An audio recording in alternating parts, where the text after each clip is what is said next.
नीचे साइन भी है। चलिए वापस आइए आप लोग, फोर्थ क्वेश्चन की बात करिए। अरे बेट होमवर्क में ले जाओ, इतना मन कर रहा होमवर्क करने का तो ले देख।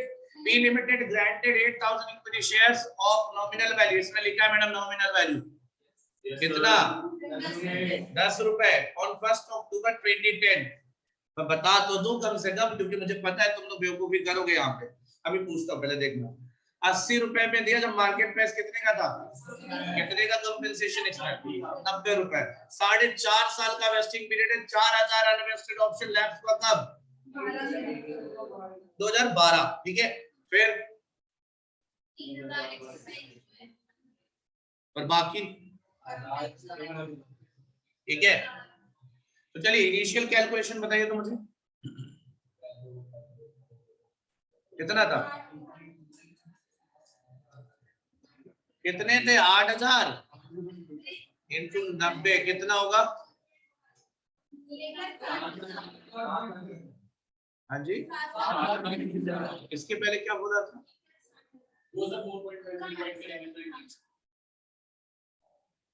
तो 7,20,000 डिवाइडेड बाई, यानी साल का प्रोविजन कितना, पहले साल में कितना, वो तो पहले साल जो शुरू हो रहा है ये भी तो देखो, अक्टूबर से शुरू हो रहा है, तो पहले साल आधे, फिर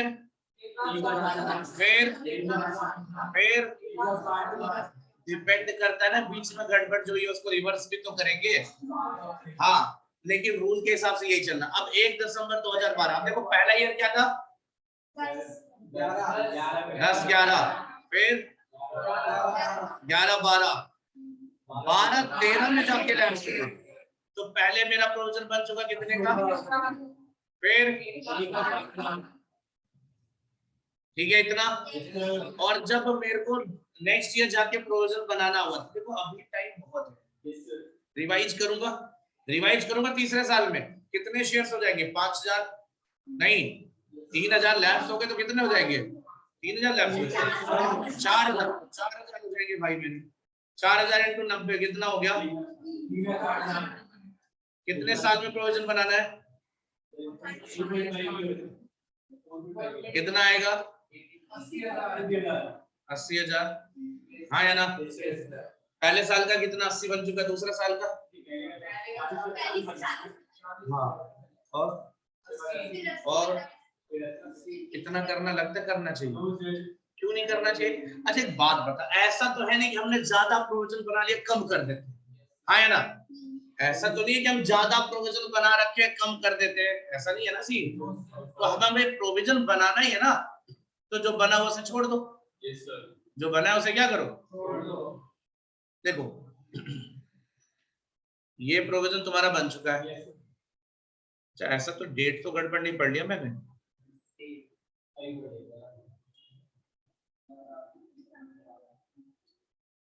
हाँ फिर ठीक है। तो देखो ये दो काम तो हमारा यहाँ तक हो गया, देखो आगे का प्रोविजन यहीं से तो गड़बड़ हो रहा है, बोलो। अब आप बताओ कितना प्रोविजन और बनना चाहिए हमारे को, एक साल का 80,000। अब आप बताओ हमारा provision on an average total होना चाहिए 3,60,000, हमने कितना बना रखा है 2,40,000, कितना और कम पड़ता है सर 1,00,000।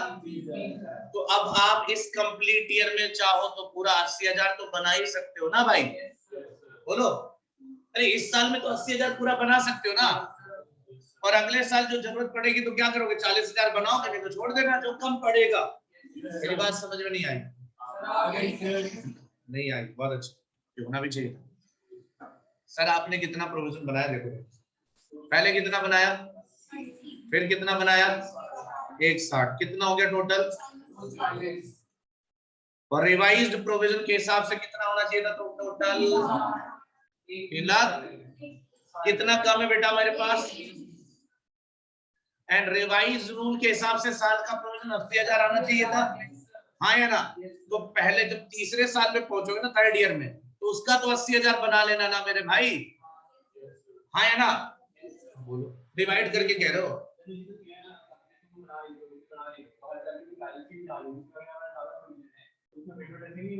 नहीं नहीं, अरे ज्यादा कहाँ है, 80,000 तो मेरा अलाउड था ना एज पर द रूल। अब पिछले वाले ईयर्स में ज्यादा बन रखा तो उसको मेरे को क्या दिक्कत है? हाँ है ना, तो गलत नहीं कर रहा है ना, गलत नहीं है ना। ये 80,000 बनाओगे तीसरे साल में, पहले साल में ये बना चुके हो, दूसरे साल में ये बना चुके हैं, फर्स्ट हो गया, सेकंड हो गया, थर्ड ईयर में तुम्हारे को 80,000 बना, लेकिन 1,20,000 की रिक्वायरमेंट थी, but we are not having that much amount, requirement of that much amount. 1,20,000 ही टोटल है, तो 80,000 तीसरे में बना लेना, बचेगा कितना? जब बचेगा 40, अब पूरा 1,20 क्यों नहीं बनवा रहे हो सर? फिर पूरा 1,20 बन नहीं सकता ना, 80 से ज्यादा होगा तो कन्वर्ट है, ठीक है ना। तो 1,20 में 40,000 अगर आगे जरूरत पड़ी तो बनाना, तो 80,000 देखो ये बन गया है ना। एंड जैसे ही 80,000 बना बेटा, उसके बाद क्या हुआ? अच्छा एक बात और बता दूं आपको, इसने क्या किया, ऐसा नहीं किया क्वेश्चन ने, क्वेश्चन ने देखो क्या किया, पहले क्या किया, ये अजीब अजीब हरकतें भी करता है। 80,000 का बनाया, फिर 1,60 का बनाया, फिर 1,60 का बना दिया, फिर रिवर्स किया है 80,000। अरे क्या मतलब है? अब ये तो तब होता जब इसकी डेट जो होती बेटे ये 13 होता, है ना। एक्चुअली मुझे लगता है यही करना था इनको, लेकिन उन्होंने गड़बड़ कर दी। रिवर्स तो तब होगा ना भाई, एक बात बता, 31 मार्च 2013 पहले आएगा या 31 दिसंबर 2012? 2012। अब आप देखो इन्होंने क्या किया, 2011 का प्रोविजन तो हो गया, 31 मार्च 2012 का भी प्रोविजन हो गया, लेकिन 31 मार्च 2013 का पूरा प्रोविजन बना कैसे लो? ये तो अच्छा ये नहीं नहीं ये तो देख ले यार। अच्छा 2 बार नहीं बना, ठीक है फिर सही जा रहा है, फिर तो सही जा रहा है। तो ये क्या कर, रुक जा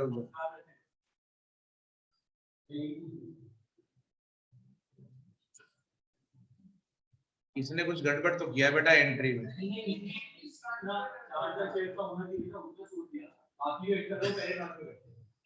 क्यों कर रहे हो?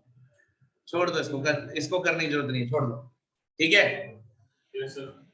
अगर ये करना भी था तो ऐसे कर लेते तुम, मेरी बात समझो, ये कब कर लो, इसको पहले ही रिवर्स कर दो तुम, मेरी बात समझो। आप अगर आप इनको मैं सही देखो, अपने को जो करना था वो समझ में आ गया, लेकिन अगर आसान इनकी तरह आसान चाहते हो, जैसे ये आसान इन्होंने कर दिया, बिल्कुल सही है। पहले साल का प्रोविजन बना लो कितना, दूसरे साल का, तीसरे साल का आपको पता रिवर्स करना है, तो पहले उसको ले तो आओ। कितना चाहिए फिर देखो, तुम्हारे पास कितना बन चुका बेटा, 240। कितने साल का है? 1.5 साल का है, 1.5 साल का प्रोविजन, हाँ है ना। अगर रिवाइज प्रोविजन के हिसाब से देखोगे तो आधा हो जाएगा, 1 साल का 80,000, 6 महीने का 40,000, तो यहाँ पे कितना होना चाहिए था? 40, और यहाँ पे 80।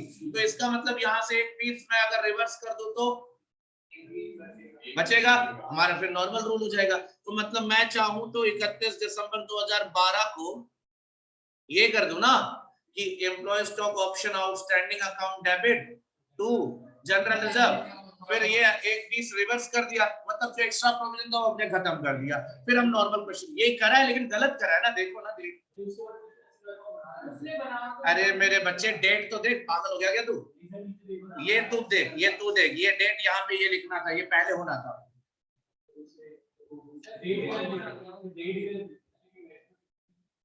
पहले एक बात बता, पहले ये खत्म कर, तब तो तेरे पास रिक्वायरमेंट होगी 80,000 का प्रोविजन बनाने की। अब सुनो, अब सुनो मैं समझा देता हूँ क्या करना।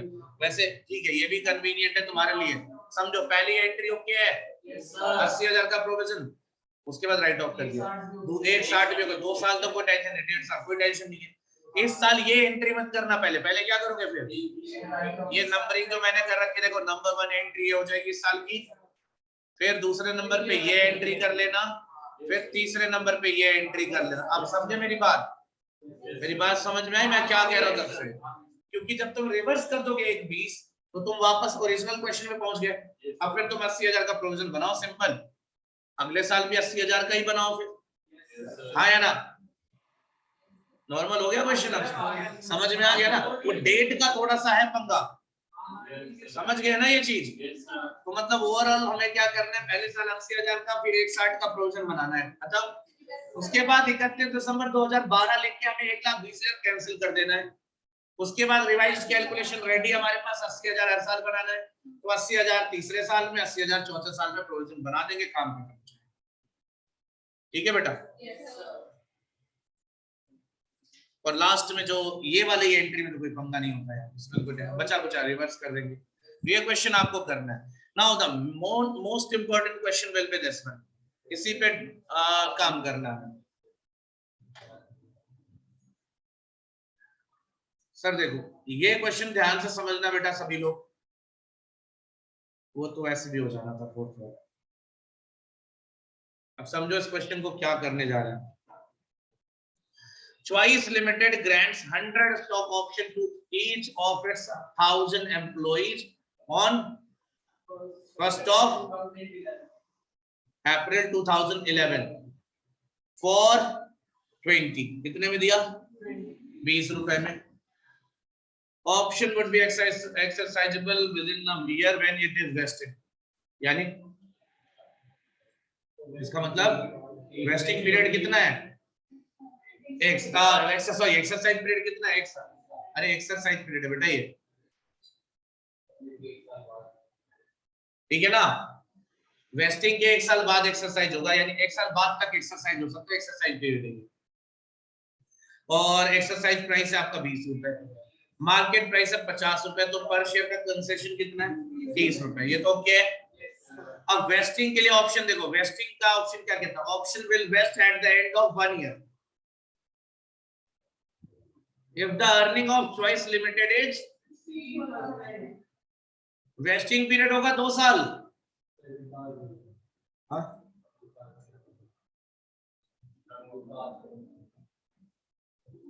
क्या हुआ? ये बात को बोलो, घर जा चुप क्लास ले डिस्टर्ब करे मार।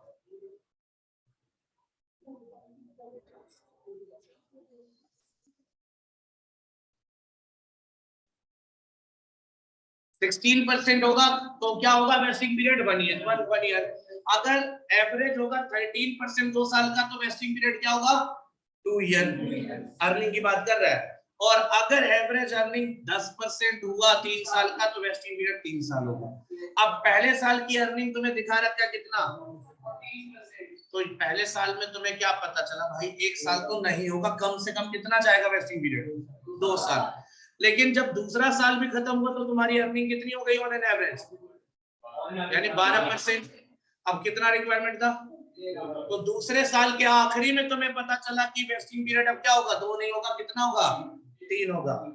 और तीसरे साल में जब हम गए तो 3 साल का एवरेज कितना होगा? 10 पॉइंट समथिंग, जो भी है। तो आपका क्या रिक्वायरमेंट है? 10% या उससे ज्यादा। तो हो गया ज्यादा। तो तीसरे साल में फाइनली कंफर्म हुआ वेस्टिंग पीरियड क्या होगा? 3 साल। यहाँ यही पंगा है, ध्यान से सुनो। ध्यान से सुनो, बोल तो रहा हूं। जब पहला साल चल रहा था तो वेस्टिंग पीरियड, देखो वेस्टिंग पीरियड जनरली अभी तक कंफर्म था। इस क्वेश्चन में वेस्टिंग पीरियड कंफर्म नहीं है। क्वेश्चन क्या कह रहा है कि वेस्टिंग पीरियड को 1 साल मानना। अगर इस साल क्या, जैसे आज मान लो 1 तारीख है, यहाँ पे भी 1 अप्रैल लिखा ही है, 1 तारीख है। कहता है कि अगर इस साल के आखिरी में जो मेरी एवरेज अर्निंग होगी, साल की अर्निंग है, वो 16% या उससे ज्यादा हो जाएगी, तो इसी साल को हम वेस्टिंग पीरियड मानेंगे 1 साल। लेकिन हुआ कितना? तो जब साल खत्म हुआ 14% ना, जब खत्म हुआ तो पता चला कितना वेस्टिंग पीरियड होगा। अब 1 साल तो नहीं होगा ना। जब 1 साल खत्म हुआ तो क्या पता चला? वेस्टिंग पीरियड मिनिमम कितना होगा? मिनिमम कितना होगा? 2 तो होगा ना, 2 से कम तो नहीं हो सकता ना। और मिनिमम 2 है तो 2 को मानकर चलेंगे। दूसरे साल का भी काम खत्म हुआ और अर्निंग कमाया दूसरे साल में कितने परसेंट? 10%। और टोटल एवरेज का आ गया कितना? 12%। और मैंने क्या डिसाइड किया था? अगर 2 साल की एवरेज अर्निंग 13% या उससे ज्यादा होगी तो 2 साल वेस्टिंग पीरियड फिक्स कर लेंगे। लेकिन जब दूसरा साल खत्म हुआ तब पता चला कि अब वेस्टिंग पीरियड कितना जाएगा कम से कम। समझ आया? क्या शुरू में पता था मेरा वेस्टिंग पीरियड 3 साल जाएगा? शुरू में पता था वेस्टिंग पीरियड 1 साल होगा, लेकिन पहला साल खत्म होते ही क्या पता चल गया कि वेस्टिंग पीरियड मिनिमम कितना होगा? 2 साल। दूसरा साल खत्म हुआ तो वेस्टिंग पीरियड मिनिमम कितना होगा? 3 साल। और जब तीसरा साल खत्म हुआ, एवरेज अर्निंग 10% से एक्सीड कर गया, तब जाके कंफर्म हो गया कि तीसरे साल में वेस्टिंग पीरियड खत्म हो गया। Yes sir. यानी वेस्टिंग पीरियड 3 साल कब पता चला? Eight the end of third year. दूसरे साल में एस्टिमेट था 3 साल का, पहले साल में एस्टिमेट था 2 साल का। हाँ या ना? Yes sir. तो पहले साल जब प्रोविजन बनाएंगे तो वेस्टिंग पीरियड कितना मानकर बनाएंगे? 2। दूसरे साल में प्रोविजन बनाएंगे 3 और तीसरे साल में भी 3 ही मानकर बनाएंगे। क्लियर है? इसके लिए बनाना है आपको ये, इसको बना डाला तो क्वेश्चन कर डाला। जरूरी नहीं है वो जो टीवी में बोले वही तुम्हें याद रहे। अच्छा, क्वेश्चन में और भी बातें थी यार, वो भी देखो। देखो इसके बाद 5000 ऑप्शन लैप्स हुए थे 2012 में, 4000 ऑप्शन लैप्स हुए थे 13 में, फाइनली 3500 ऑप्शन लैप्स हुए कब? तो अगर मैं देखूं पहले टोटल शेयर कितने, 100 शेयर और 1000 एम्प्लॉइज, 1 लाख शेयर। लेकिन जैसे ही पहला साल खत्म हुआ, कितने ऑप्शन, मतलब पहले साल के अंत में मैं प्रोविजन अगर बनाने जाऊंगा तो कितने एम्प्लॉइज को लेकर, कितने शेयर्स को लेकर चलूंगा? क्लियर है ये? दूसरे साल में जाऊंगा 4 और लैप्स हो गए, कितने हो गए? समझना इस बात को बेटा। और तीसरे साल में जाऊंगा तो 3500 शेयर और लैप्स हो गए, तो ये कितना आ जाएगा? इतनी बात समझ में आ गई? नहीं आई? और वेस्टिंग पीरियड क्या डिसाइड हुआ था पहले साल के आखिरी में? क्या पता चला था? 2 साल। दूसरे साल के आखिरी में और तीसरे साल में। ये तो क्लियर हो गया ना अभी क्वेश्चन पढ़ के। अब बताओ कंपेंसेशन एक्सपेंस टोटल कितना होगा? रेट क्या था? 30 रुपए। 50 वाला मार्केट प्राइस 20 में दिया था।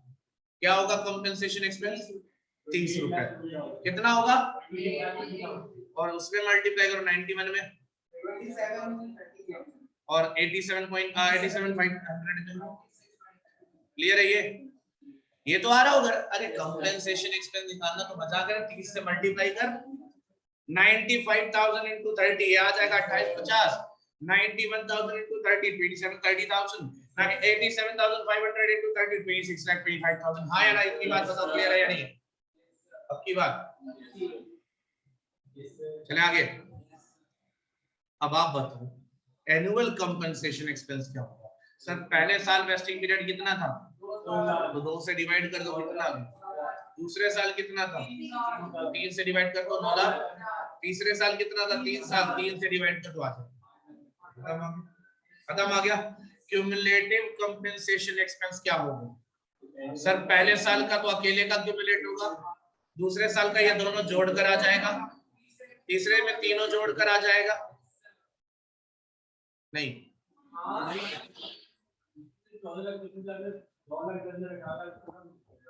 अबे एक बात ना, नहीं इन दोनों को जोड़नी है, दोनों साल को क्यूमुलेट करना है।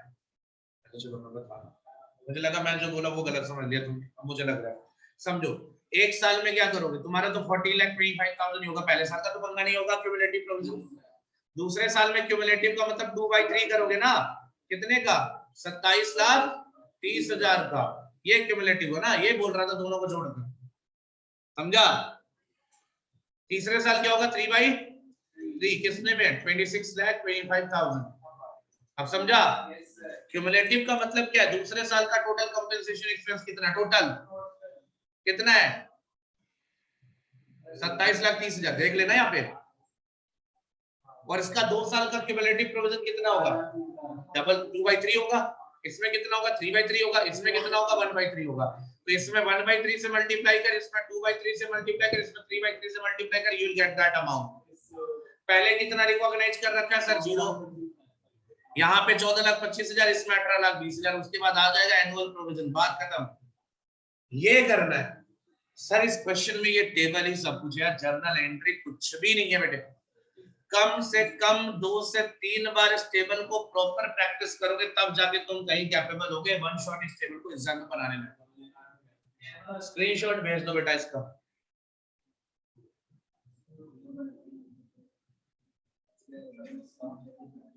दिक्कत है ना,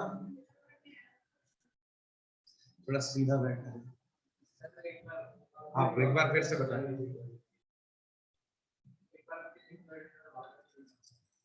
एक बार चुपचाप बैठ के पढ़ लो, यहाँ तो सेफ है मेरे हिसाब से। है ना। अब वो दोबारा कोई नहीं आएगा यहाँ पे। अरे अब तो काफी चेंज हो गया है, वरना ये जो 2 बार आ गए ना सर, ये खुद नहीं आते, कभी भी आते।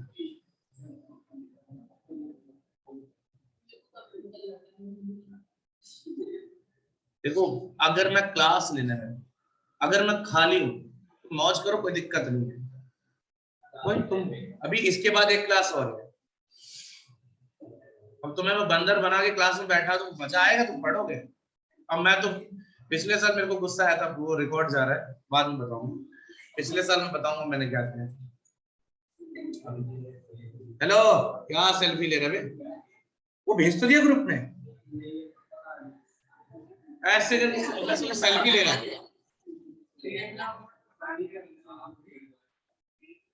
अरे बहुत से बच्चे ने, सुनो ध्यान से, किसने भेजा? अच्छा, नहीं तूने एंगल ऐसा बनाया, मुझे लगा सेल्फी वाला एंगल। देख अब ठीक है, हो गया। सर एक बात बताओ, कितने शेयर्स अलॉट करने का प्रॉमिस किया था कंपनी ने? 1 लाख। पहले साल कितना लैप्स हो गया? कितने बचेंगे? तो मेरा तो क्वेश्चन ही 95,000 से शुरू हुआ, दूसरे साल पहुंचा तो कितने और लैप्स हो गए? अब देख मारूंगा तुझे मैं, कितना और लैप्स हो गया? कितने बचेंगे? तीसरे साल कितना हो गया? कितना बचा? ये इतना ओके है पहला लाइन। वेस्टिंग पीरियड तो कंफर्म है ना भाई? पहले साल कितना लगभग था, दूसरे साल और तीसरे साल ये में यहाँ पे तो कोई दिक्कत नहीं है। देख तुझे बाहर की मस्ती याद आ रही है मुझे लग, जब क्या कंडीशन था कि अगर पहले साल की अर्निंग 16% से एक्सीड करेगा तो एक साल अदरवाइज आगे बढ़ जाएगा, है ना। पहले साल की अर्निंग आई 14%, तो कम से कम 2 साल तो होंगे अब वेस्टिंग पीरियड। फिर डिसाइड किया अगर दोनों साल का एवरेज अर्निंग 12% से ज्यादा, 13% से ज्यादा आएगा तो मैं मानूंगा 2 साल, अदरवाइज 3 साल या उससे ज्यादा। तो आया कितना? 12 ही आया, तो 3 साल कंफर्म हुआ तीसरे साल, दूसरे साल में। और तीसरे साल में बोला था 10% से एक्सीड करना, कर गया एक्सीड, तो तीसरे साल में कंफर्म हो गया वेस्टिंग पीरियड कितना आएगा? क्लियर है? 1 साल रहेगा, हाँ ईयर 1 लिखा है। और अगर नेक्स्ट में एवरेज 12-13 से एक्सीड करेगा तब होगा कितना? 2 साल। और लास्ट में एवरेज का 10 से एक्सीड करेगा तो 3। तो पहले में तो 2 कंफर्म हुआ, दूसरे में 3 कंफर्म हुआ, तीसरे में 3 एकदम श्योर हो गया, है ना। वेस्टिंग पीरियड लिख दिया। कंपेंसेशन एक्सपेंस किस रेट से था बेटा? 30 रुपए के रेट से था, तो 30 से मल्टीप्लाई कर दो, शेयर्स लिखे हुए और रेट मल्टीप्लाई कर दो। एनुअल कंपेंसेशन एक्सपेंस क्या करोगे? अरे वेस्टिंग पीरियड से डिवाइड करो, एनुअल आ जाएगा। फिर आता क्यूमुलेटिव कंपेंसेशन एक्सपेंस। ये क्यूमुलेटिव मतलब पहले साल कितने का बनेगा? एक साल का 1/2, 1/2, 2 में 1। दूसरे में क्या होगा? क्यूमुलेटिव 2/3 और तीसरे में 3/3। खत्म, ये अमाउंट आ गया। अब इसके बाद पिछले साल जो बना रखा तो माइनस कर दो, तो यहाँ वाला यहाँ बन रखा ना पिछले साल, और ये 18-20 यहाँ बन रखा, तो ये आ गया एनुअल कंपेंसेशन। तो हमें प्रोविजन बनाना है। पहले साल की एंट्री क्या होगी? Employees compensation expense to ES of fee outstanding, कितने से? 14-25, फिर वो पीएनएल में जाएगा। दूसरे साल में सेम एंट्री इतने से होगी, तीसरे में सेम एंट्री इतने से होगी, और चौथे साल में जाके फिर सब्सक्राइब कर लेंगे, हाँ या ना। तो भाई देखो ये इतना काम करना। मैं देखो एंट्री नहीं बताऊंगा इसका, क्योंकि देखो एंट्री में कुछ था ही नहीं ना। पहले साल का ये ओके है, ये तो बता दिया तुम्हें। दूसरे साल का ओके है, तीसरे साल का भी ओके है। चौथे साल में जाके एक्सरसाइज किया, कितने लोगों ने? केवल 85,000 शेयर्स का सब्सक्रिप्शन। 850 एम्प्लॉइज लिखा है, तो इनको 100 दिया तो 85,000 शेयर्स हो गए। ये हो जाएगा 85,000 शेयर्स पे ये काम। और जो बाकी बच गए बेटा वो लैप्स हो गए, तुम लिख दे। कोई दिक्कत? So the chapter is and. ये बता दिया था, ये सब बता दिया था। तो चैप्टर इज फिनिश्ड। आपको ये पूरा क्वेश्चन करके आना है, सब चैप्टर कंप्लीट करके आना from this book as well as exactly. और डाउट होंगे तो आप मेरे से पूछोगे।